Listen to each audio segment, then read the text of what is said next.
ועכשיו כדי לא להתעכב, אנחנו נזמין את עידו אמין להרצאת הפתיחה. עידו אמין הוא יוצר ואיש תקשורת מודפסת, דיגיטלית וחברתית, ובשנים האחרונות עוסק בתקשורת מדע, מה שהוביל אותו בשנה האחרונה לחקור את האינפודמיק, שהוא השם הרשמי שניתן למגפת הפייק ניוז, על ידי מוסדות בינלאומיים כגון ה-WHO. עידו יצר סרטוני רשת עבור גוגל, HP ורבים אחרים, ומחלוצי תרבות האינטרנט, בעל הבלוג המיתולוגי דוח אמין, מימי קפטן אינטרנט והארץ. הוא פרסם עבודות אינפוגרפיקה, אקספליינרים, שהוא יסביר מה זה, סרטוני אנימציה ואיורים בעיתונות, והציג מעבודותיו בתערוכות במוזיאון ישראל, מוזיאון תל אביב, מוזיאון הקומיקס בחולון ועוד. יש לו ניסיון בינלאומי והוא עבד כמנהל מוצר בתחום האינטרנט בישראל, בניו יורק ובסן פרנסיסקו.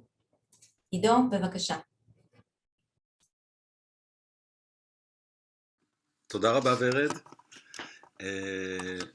ועל המילים הטובות. ואני רוצה לגשת ישר לעניין ולשתף את המסך.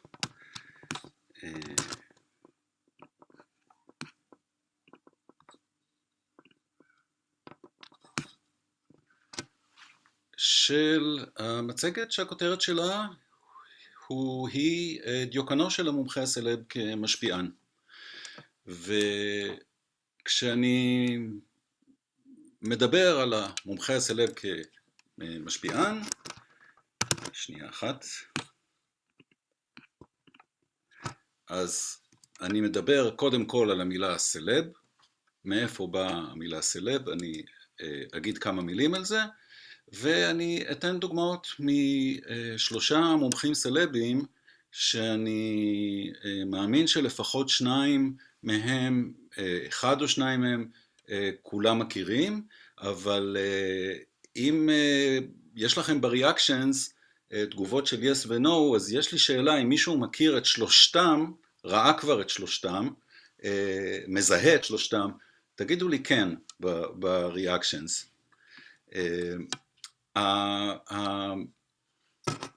האמת שאני לא יכול לראות פה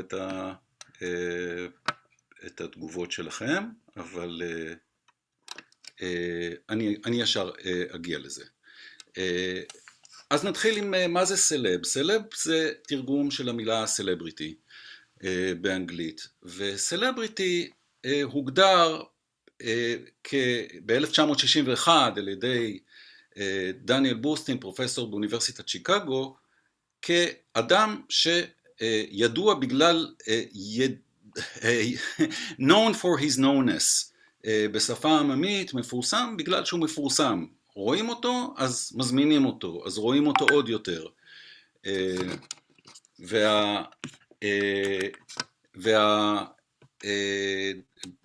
והדבר הזה התקבל, פורסם לראשונה בספר מיתולוגי או מכונן של בורסטין שנקרא The Image, שבו הוא מעלה, מפתח רעיון שהתרבות של הסלבריטים בארצות הברית מביאה להיווצרותה של איזושהי תרבות פוליטית מקבילה או מציאות פוליטית מקבילה שמבוססת על פנטזיות. עכשיו, זה נשמע כמו רעיון גם מלפני עשרות שנים, אבל גם מעולם האקדמיה, אבל הנה אנחנו רואים שזה נקלט, ובמאמר מ-2016 מתארים את טראמפ בתור דוגמה של הסלבריטי פוליטישן, כאשר בכותרת משנה, זה מאמר דעה בוול סטריט ג'ורנל, שבכותרת משנה הם מאזכרים את בורסטין מ-61, וגם השנה ב-2021, כשהייתה הסתערות על הקפיטול שלוותה בקמפיין אדיר של פייק ניוז, של כביכול בחירות מזויפות וכו' וכו' וכו', הנה קריקטורה מיומון אמריקאי, שבו יש מתארים את טראמפ וחסידיו שממחזרים שמועות כאלה ואחרות, ומצד שמאל יש פשוט ציטוט של בורסטין מאותו ספר. אז זה תיאור אחד של מה זה סלבריטי, מפורסם בגלל שהוא מפורסם. יש גם הגדרה קצת יותר פורמלית של אותו רעיון, unequal distribution of visibility, כאשר בתחום התקשורת זה מונח שעולה ומופיע הרבה לפני האינטרנט. בכל מקום שיש תקשורת המונים, יש מעמד מסוים של אחד שמקבל חשיפה, וכאשר מדברים על חלוקה בלתי שוויונית של החשיפה, לא מתכוונים לזה שצריכה להיות איזושהי ועדה שמחלקת לכל אחד את הדקות שלו, כמו שוורהול חזה בצורה סרקסטית, אלא שנוצר מעמד של אנשים שאיכשהו במקרה או לא במקרה, או בצדק, התברגו לתוך הסקטור המצומצם של הנהנים מהחשיפה, אבל הם ממשיכים ליהנות ממנה רק בגלל שהם כבר קיבלו את החשיפה, ונוצר איזשהו מחזור, איזושהי הילולה שקשה מאוד לשנות אותה או להיכנס, לקבל דריסת רגל בתוך החשיפה הזאת. כמו שאנחנו מכירים מגוגל, והנה פה, קצת לפני משבר הקורונה, אני מראה מאמר של יוהנס סנגרמולר וג'וליאן האמן, שדן ברעיון מה קורה כאשר משליכים את ההיגיון הזה של חשיפה מאוד מאוד ממוקדת ושל סלבריטאים לתוך העולם האקדמי. והם עשו מחקר שבו לקחו שדה מחקר או שדה אקדמי מאוד מאוד מוגדר, טרחו לא מעט על הגדרתו ולקחת דוגמאות של פרופסורים ממדינות שונות, כאשר זה לא טריוויאלי לאתר שדה, להגדיר אותו, מדינות שונות יש להם היררכיות שונות והגדרות שונות לתפקיד, אבל בכל זאת לוקחים את כל ההשוואה הזאת ומגלים שבתוך גוגל סקולר, האנשים שמופיעים בראש הרשימה של גוגל סקולר, או האנשים שיש להם הכי הרבה ציטוטים, הם סקציה מאוד מאוד קטנה מהפרופסורים שיש בתחום. זאת אומרת, מעט מאוד פרופסורים מחזיקים את כמות אדירה של ציטוטים, ונשאלת השאלה, האם זה לא גורם לאיזשהו מחזור? איך אתה יכול להתחרות במישהו שנמצא בגוגל סקולר, שיוצא בראש התוצאות? אנחנו מכירים את אותה בעיה בגוגל, בחברות מסחריות. אם אתה לא בדף הראשון, אז איך אתה תיכנס לשם? רק שגוגל מציע שאפשר שלם, ואז אתה יכול לפרסם הודעה ולהיות בדף הראשון. כמובן שבגוגל סקולר אי אפשר לעשות את זה. אז כאן הם הכניסו את הרעיון שיש דבר שנקרא, או כך אצלם אני נתקלתי במושג Celebrity Logic. זה סלבריטי לוג'יק, כאשר אם אתה סלבריטי אתה באיזשהו מעמד, וכאשר פרץ משבר הקורונה, אנגרמולר הפעם עם רייניקה, הוא דרך אגב האוניברסיטה הפתוחה באנגליה והיא מקינגס קולג', נתנו הצעה על Science and Populism in the Coronavirus Controversy, ששם מדברים על איך אותו מכניזם של חשיפה בגלל חשיפה, מה קורה כאשר זה מושלך לתוך משבר שהאפיון שלו הוא משבר רפואי, אפידמיולוגי? ומה קורה כאשר הסלבריטי לוג'יק, החלוקה הבלתי שוויונית של נראות, גולשת לתחום של טיעונים לגבי אמת מדעית ולגבי מי אלה שמורשים להביא טיעונים כאלה לפני הציבור. ועכשיו אחרי הרקע הזה אני אתן שלושה סיפורים או שלוש כרונולוגיות קצרות ותמציתיות ככל שאני אוכל.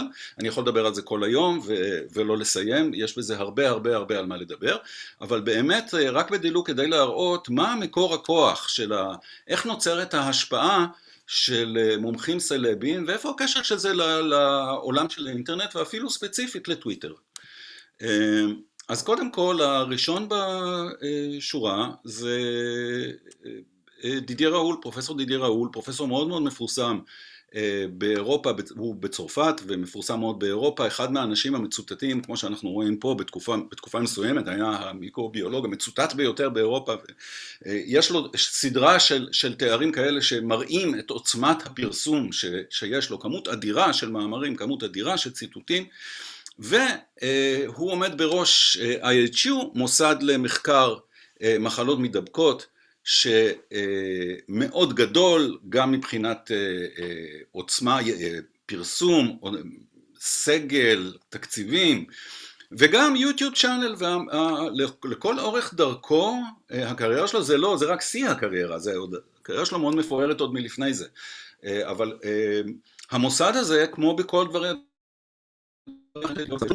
ליחסי ציבור, והנה יוטיוב צ'אנל שמוציא סרטון מאוד מאוד מופק, מאוד מבוים, מאוד מעוצב, ממש כל יום, יומיים, שלושה, וזה לא רק בגלל הקורונה, זה היה לפני הקורונה, זה הקצב של הפרסום, הכל מאוד ממותג, מאוד מופק היטב, מותג, מואר וכולי. ואנחנו נראה עכשיו חתיכה קטנה מסרטון שבו כשפורץ משבר הקורונה, המראיין שואל את דידיה ראול באחד הסרטונים, איך אנחנו הציבור הרחב יכולים להבדיל בין מה נכון ומה לא נכון, כי המומחים אומרים לנו כל מיני דברים.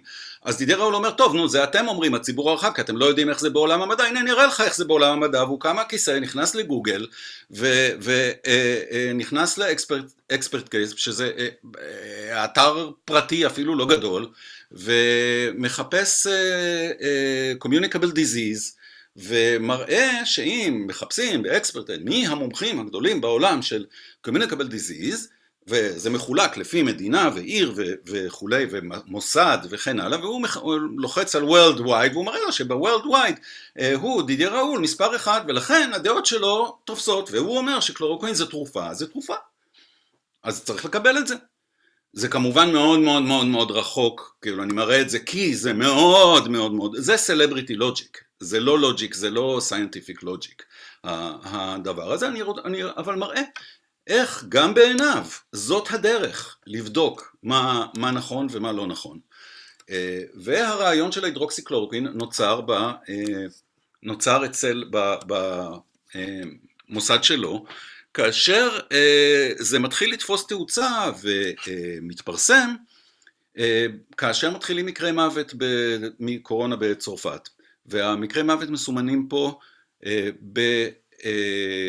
בקו הכתום, כאשר בעמודות הכחולות זה המספר הפרסומים, כמויות הפרסומים שהוא מקבל במדיה, שדידיה ראול מקבל במדיה, ובאמת זה מתחיל עם ההתחלה של הגל, מקבל ראיון בלפואן, וזה ממשיך וממשיך וממשיך לאין ספור ראיונות וחשיפות בטלוויזיה, הכל מסביב להידרוקסיקלורוקווין, עד שזה מגיע לכך שמקרון בא לבקר אצלו במעבדה, סצנה מאוד מאוד משמעותית, כאשר ראש מדינה מגיע למעבדה של חוקר, דבר שמאוד מזכיר לי את הסיטואציה הזאת, למי שלא זוכר, זה בני גנץ במכון הביולוגי בנס ציונה, אבל עם הבטחה הרבה יותר גדולה, כי מה שראול דידיה אמר זה שאין צורך בחיסון, יש תרופה, יש פשוט תרופה, לא צריך לדאוג.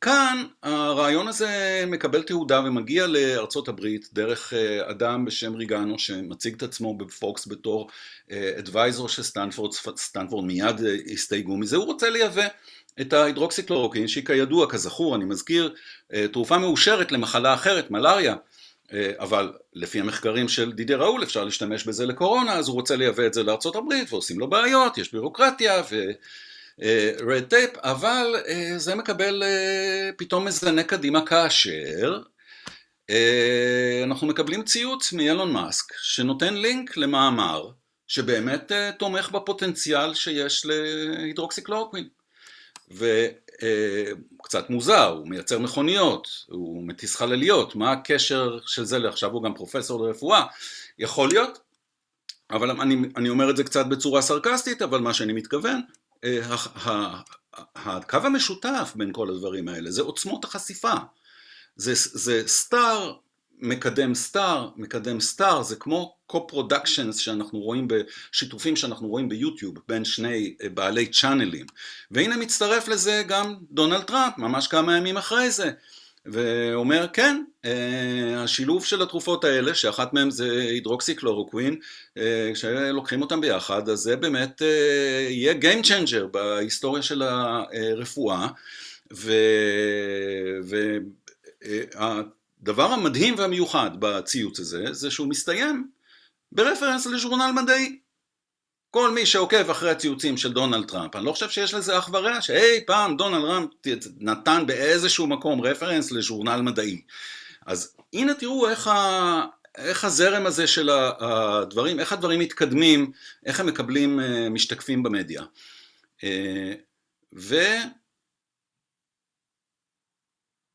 דונלד טראמפ בעצמו מודיע לציבור שהוא בעצמו התחיל לקחת את ההידרוקסיקלורוקווין. העיתונאים שואלים אותו, מה, הרופא של הבית הלבן המליץ לך? והוא אומר, לא, לא, לא, אני שמעתי על זה דברים טובים, אז אני אמרתי לו שאני רוצה. אז הנה, זה לא רק פרופסור דונלד טראמפ, זה עכשיו גם דוקטור דונלד טראמפ, ומשם זה עובר לכל העולם. בברזיל, בולסנארו מנופף בזה כאן פיזית, מחזיק את המראה, את ממש תרופת הפלא של ההידרוקסיקלורוקווין, בתור מה שיושיע את ברזיל. זה עצוב להגיד, להסתכל היום לאן ברזיל הגיע עם ההתנגדות השיטתית, לא שיטתית, ההתנגדות העקרונית של בולסנארו לכל צעד כלשהו של בידוד, סגר וכדומה, והישענות על תרופות כאלה כגון הידרוקסיקלורוקווין. אנחנו רואים היום לאן זה הוביל את ברזיל. גם ישראל עלתה לרכבת הזאת בדרך, ורכשנו 10 טון מהתרופה, וזה הובא לישראל במטוסים צבאיים, ומהר מאוד, כמה ימים אחר כך, עד שזה כבר נודע, כבר התברר שבעצם המחקר, אותו מחקר שאילון מאסק ציטט ושטראמפ כל כך שמח ממנו, כנראה שלא היה כל כך רציני, וזה נשכח. אבל עד שזה עבר, בינתיים התפתחה בצרפת ראולמניה, כאן נר כמו נרות של קדושים שמדליקים בשביל לקבל ברכות, אבל עם תמונה של פרופסור ראול דידיה. כאן הדבר הזה מקבל הדהוד סרקסטי בטוויטר, כי מציגים אותו בתור קדוש שבא להושיע. כאן מצד שמאל זו תמונה אמיתית, צילום אמיתי פנטסטי של דידיה ראול בתנוחה משיחית שכזו.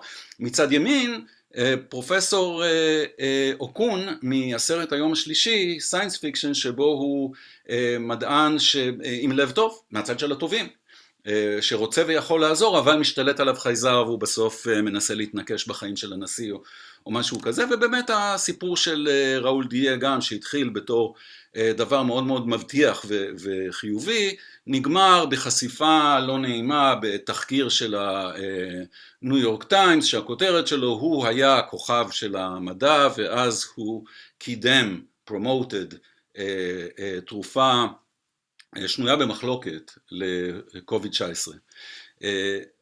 ומה אנחנו לומדים מכל הסיפור הזה של ראול דידיה? קודם כל, פרסום קודם עצום, אני לא הראיתי פה את כל מהלך הקריירה שלו. אנחנו רואים תוכן אופטימי ותוכן קצת חתרני, כי הוא נגד כל העולם, העולם אומר ההפך, העולם מזלזל, העולם לא מסכים, ואנחנו רואים תזמון. איך שמתחילים מקרי מוות, התקשורת מתחילה להתעניין איך אפשר לעשות את הדברים, איפה הצד האופטימי של הדברים, והוא מקבל את החלון שלו. כל הדברים האלה ביחד יוצרים השפעה. נמשיך לעוד דוגמה, קצת יותר קרוב לבית. אני מדבר על מייקל לויט, הפרופסור מסטנפורד, שדיבר על כך שיהיו בישראל רק 10 מתים, זה היה במרץ.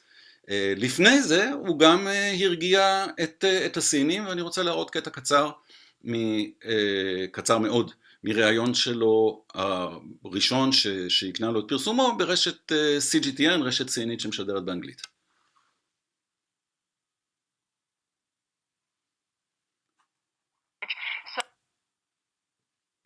So where do your numbers come from, and what is your model telling you about the trend of this virus? Good morning. It's a great pleasure for me to be on CGTN. Thank you. My first time. I should say that I'm not an expert in epidemiology. It'll be great to hear from our next speaker. I actually specialize, I guess, in data analysis. And I looked at these numbers just as numbers, no particular model. אז אומרים לו, בוא ספר לנו מה המודל שלך אומר, והוא אומר, חבר'ה, אין לי מודל, זה בכלל לא התחום שלי. אז בעצם רגע, איך הוא הגיע לטלוויזיה בסין, כמו שהוא הגיע לישראל? תראו איך מציגים את לויט בכל מקום ומקום בתקשורת. חתן פרס נובל, אמנם החתן פרס נובל קודם כל, לא לבד, לא חשוב, אבל זה פשוט לא מוזכר בשום מקום, שהוא לא קיבל אותו לבד, אבל לא חשוב, מה שחשוב, עם כל הכבוד לביולוגיה חישובית, איך זה בדיוק קשור, איך זה בדיוק נותן את האוטוריטה, לא לגמרי ברור. אבל הקורונה במגמת בלימה זה חדשות טובות, והוא שימש במפתיע בתור המרגיע הלאומי של סין. אנחנו רואים פה בדיוק את הרעיון הזה שחשיפה יוצרת חשיפה. אם הופעת ברשת בסין, אז עכשיו זה נותן לך איזשהו, זה מעלה את הקרדיט שלך באיזושהי צורה, עכשיו יש לך יותר הצדקה לחשיפה. וזה ממשיך לארצות הברית. ושוב, תחילת המשפט זה why this Nobel laureate, מדוע זוכה זה בפרס נובל, חוזה שההחלמה, ההתאוששות תהיה מהירה, we're going to be fine. תמיד המסר העיקרי שמגיע פה לכותרת, מה שחשוב פה זה לא אם הוא טועה או צודק, מה שחשוב בעיניי זה שזה מגיע לכותרת, לוס אנג'לס טיים מעוניין, רואה רלוונטיות במסר של it's going to be fine. וזה מגיע גם לדובאי, זה מגיע להרבה מקומות אחרים, בג'רוזלם פוסט שוב, נובל לורייט מתחיל את המשפט, כמעט כל כותרת שקשורה אליו מתחיל עם זה, וממשיך, המסר הזה הולך מהודו ועד כוש כמעט, ברחבי העולם, מצד שמאל למעלה, נובל פרייז אין קמיסטרי, סטנפורד ביופיזיקס, זה שמו הולך לפניו. וכן, ואנחנו מגיעים לטוויטר, הוא נכנס לטוויטר, יחסית היה לו חשבון אבל הוא לא היה פעיל, הוא רואה בטוויטר את המטאפורה של המוח של העולם, עוברת שנה אחר כך, קיבל הרבה מאוד ביקורת והרבה מאוד התנצחויות מסביבו, הפעם הוא שוב מזכיר, אחרי שנה הוא שוב מזכיר את המוח, המטאפורה של הטוויטר כמוח של העולם, אבל הפעם זה עם סימן שאלה, כי הוא כבר רואה שגם במוח הזה גם משתוללות הרבה מריבות וכולי, המבט הרבה פחות אידילי. מה שמעניין אצלו בהקשר של טוויטר, שהוא מנהל אינסוף שיחות, ממש ערני בצורה מדהימה, הדיון ערני בצורה מדהימה, והרבה מאוד אנשים עונים לו, גם תומכים בו וגם מתנגדים לו. כאן מישהי בשם דוקטור חנה גייל, כותבת משהו בתשובה לאיזשהו דיון שמתפתח מפוסט שלו. מה שמעניין ואני רוצה להראות פה, לא חשוב הציוט עצמו, מה שחשוב שהוא לא משתמש בריפליי, הוא משתמש בציטוט כשהוא עונה. ולכן כשהוא עונה לה, הוא כותב I like your idea, אבל היא השיבה לו, והוא לא משיב לה. הוא מצטט את מה שהיא כתבה וכותב. עכשיו, למה זה חשוב? כי אם באים לחפש אחר כך thread בטוויטר, זה אחד הדברים היפים בטוויטר, ואחד הדברים שטוויטר כמדיניות מקפידים עליהם, לשמור את המבנה של ה-thread, הוא שובר אותו לגמרי כמעט בכל ציוט וציוט. האיש כמעט לא עושה reply. לסיכום, התחזית שלו על 10 מתים לא הצליחה, חשוב לי מאוד להראות מה קרה אחר כך, אחרי שהתחזית, לא רוצה להגיד נכשלה, אבל כן, נכשלה, לא התממשה, עברנו למרבה הצער את 10 מתים ודי מהר. אז האם התקשורת קטלה אותו וכולי? לא. פרופסור מייקל לויט, חתן פרס נובל, דוגמה נוספת. ברגעים הכי קשים של סין, הוא ראה את הסוף. ברגעים הכי קשים של ארצות הברית, הוא אמר שהתחלואה הגיעה לשיא. בניו יורק עדיין המצב בלתי נסבל, אבל הנה המושל קוומו אומר, The worst is over. והוא אמר את זה יותר משבועיים אחרי שהפרופסור לויט זיהה את המגמה. מה זוכרים מלויט? את המשפט ההוא. אני מאוד מאוד מופתע אם ימות בישראל יותר מ10 אנשים. זה משפט שגוי, זו טעות. לויט גם הודה בטעות הזו. אבל בואו לא נפספס את העיקר בטענה שלו. קצב העלייה במספר החולים בכלל ובמספר החולים קשה בפרט נמצא בירידה. ויש עוד אחרים. האם כולם צודקים בכל מילה שלהם? ברור שלא. שווה להקשיב. אבל איכשהו הם זוכים לזלזול, מטחי לעג ואפילו כעס ברשתות החברתיות ובאולפני הטלוויזיה. שם משום מה אוהבים לקבל בזרועות פתוחות את מקבלי ההחלטות, או המומחים שנשלחו על ידי מקבלי ההחלטות, שמספרים על אלפי המתים שבדרך. ואולי זה העניין, אולי קל לנו לקבל את רואי השחורות, פחות את האופטימיסטים. אבל מי משפיע לרעה על חיינו כאן? מהלכי האימים או... אז מי משפיע לרעה על חיינו כאן, מהלכי הימים או אנשים אופטימיים? פרופסור מייקל לויט, חתן פרס נובל, דוגמה נוספת. אוקיי, פרסום קודם, פרופסור לויט, חתן פרס נובל, קל מאוד לראות את זה. תוכן אופטימי וחתרני, גם קל מאוד לראות את מה שאני קורא לו, זאת אומרת, אופטימי, זה ברור מדבריו של אסף ליברמן שהאופטימיות היא דבר שלפעמים יותר חשוב מכל דבר אחר. החתרנות גם מאוד ברורה, הוא יוצא בצורה מאוד מאוד ברורה נגד הזרם, והתזמון פנטסטי, אמנם זה לא החזיק מעמד הרבה זמן, אבל כמו שאנחנו רואים, יוצר השפעה, ויותר מזה, יוצר חיסיון מהפרחה, כי גם כאשר הסרטון האחרון שאנחנו ראינו שמשבח אותו, הוא יצא אחרי שכבר היו הרבה יותר מ10 מתים. זאת אומרת, יש משהו במסר, שהשילוב הזה של פרסום ומסר אופטימי, שצולח כמעט כל דבר. ומשם אני רוצה לעבור לדמות הכי מוכרת, הקורונה היא בסך הכל שפעת עם יחסי ציבור, פרופסור לס, ובאמת שלא צריך להרחיב יותר מדי דברים על מאיפה הוא בא אלינו, אבל אני כן חושב שצריך להזכיר שפרופסור לס הוא גם איש תקשורת, הוא לא רק פרופסור, וההיכרות שלו עם דור שלם בישראל הייתה באמצעות תוכנית תצפית, וזה חלק מהפרסום שמקנה איזשהו כרטיס כניסה לטופ של התוצאות בעולם החשיפה התקשורתית. כאשר הוא בעקבות ההתרחשויות של הקורונה, הוא לא היה, אני לא חושב שישראלי שלא מכיר, לא שמע אותו, לא ראה אותו, כאן עיריית תל אביב מזמינה אותו להיות טלנט בתוך סרטון פרסומת של עזרה לעסקים, והוא אומר, כן, למה הזמינו אותי? כי אני עכשיו סלב רשת. זאת אומרת, יש פה איזו מודעות עצמית, גם שלו, גם של התקשורת, כאשר יש חיסונים, מזמינים אותו להצטלם, או שהוא מזמין את התקשורת להצטלם, בדיוק כמו שמצלמים את כוכבת הישרדות שמתחסנת, באותה צורה. עכשיו, טוויטר, זה טוויט מאוד מפורסם של דונלד טראמפ, שדיבר על כך ב9 במרס, שנה שעברה, ש37,000, זה אחד הטוויטים המייסדים של רעיון זאת רק שפעת. הנה 37,000 מתו משפעת, ולמה אנחנו דואגים? טוב, אנחנו היום, למה אנחנו דואגים? הרי רק 22 מתו מקורונה, אנחנו יודעים היום מה התוצאות, אני לא אכנס לזה, מה התוצאות העכשוויות, מה הנתונים העכשוויים, אבל אני רוצה להראות איך שלס מצטט את טראמפ, את הטוויט הזה של טראמפ, בטלוויזיה, לוקח את הטוויטר ומחזיר אותה לתוך המס מדיה. למה אתה הולך לבית חולים? כי אנשים נורמליים לוקחים סיכונים, ובטח מנהיגים, והיחידי שנשאר זה המופרע הזה שנקרא דונלד טראמפ. טוב. בוא, מותר להקריא מה הוא אומר? אני רוצה... אתה שאפשר אני אקריא לך מה הוא אומר. אז אנחנו נעשה סיבוב. אני אגיד לך מה הוא אומר. יש לו טוויטר בעיתון. יפה מאוד. להגיד לך מה הוא אומר? יאללה, תן שתי שורות. בבקשה, במהירות. בשנה האחרונה מתו 37,000 אמריקאים משפעת. תקשיב למספר. שום דבר לא נסגר, החיים נמשכו. עכשיו מתו 22 איש. לא 37,000.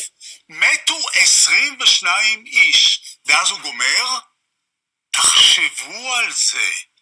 Think about it. אבל אם היה אפשר...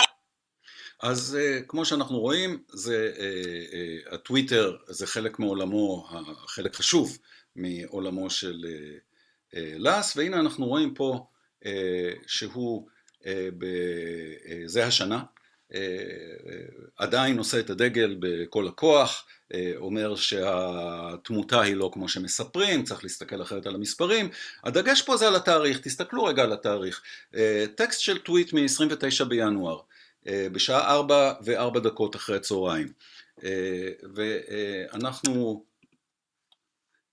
ב-4:05, עוד פעם, אותו טוויט, הפעם בתשובה למישהו אחר, ב-4:26, נח 21 דקות, אותו טוויט בדיוק, תוספת של מילה אחת שהיא תשובה באמת לצייצן אחר, אבל cut and paste חוזר, ב-4:27 חוזר שוב, ב-4:30 חוזר שוב, ב-4:30 עוד פעם, ב-4:31 עוד פעם, זה מצד שמאל, זאת הרשימה של ציטוטים שאני ראיתי איך ב-29 בינואר, יורם לס חוזר עשרות פעמים, בדיוק ממש פייסט בכל מקום שאפשר על זה, זאת הצורה, אחת מהצורות שמשתמשים בטוויטר בשביל להפיץ רעיונות, האם זה ספאם? גבולי, יכול להיות שזה מהגבול הבסדר, שזה לא ספאם, אבל אני כרגע לא מדבר על שיקולים של זה אתי, זה לא אתי, אני רק מדבר על דינמיקה ומודעות ואיך דברים עובדים ברשתות, ומה סלבים חושבים לפחות שמייצר את הפרסום שלהם. התוצאה לכל הסיפור זה שיורם לס הוא היום בעל תוכנית משלו, הוא לא צריך שיראיינו אותו, יש לו את המיקרופון משלו. הפרסום הקודם ארוך שנים גם בתקשורת, כמובן שגם באקדמיה, אבל גם בתקשורת וגם בפוליטיקה, הוא גם היה חבר כנסת. והתוכן אופטימי וחתרני, כאשר מדברים על חתרני, אין יותר בוטה ואנטגוניסטי מיורם לס, אם להקריב את הקשישים, ודברים כאלה שאנחנו אומרים עליהם שהם תופסים כותרות, זה בדיוק הנקודה, הם תופסים כותרות. והתזמון היה פשוט יוצא דופן יותר טוב מכל אחד אחר שאני עקבתי אחריו, ידע בדיוק מתי להיכנס, מתי לצאת עם המסרים השונים ולהתאים אותם למהלך ההתפשטות של הנגיף. והעוצמה של ההשפעה היא פשוט פנומנלית. אז אלה כמה דוגמאות, כמו שאמרתי, הייתי יכול להמשיך עוד ועוד ועוד ועוד, אבל עד כאן, ואני מקווה שההרצאות הבאות ייתנו, לא מקווה, אני יודע שההרצאות הבאות ייתנו כל מיני כלים, שבעזרתם אפשר לנתח ולהסתכל בצורה יותר כמותית ומחקרית על אותה תקשורת חברתית שמניעה את הסלביות הזאת.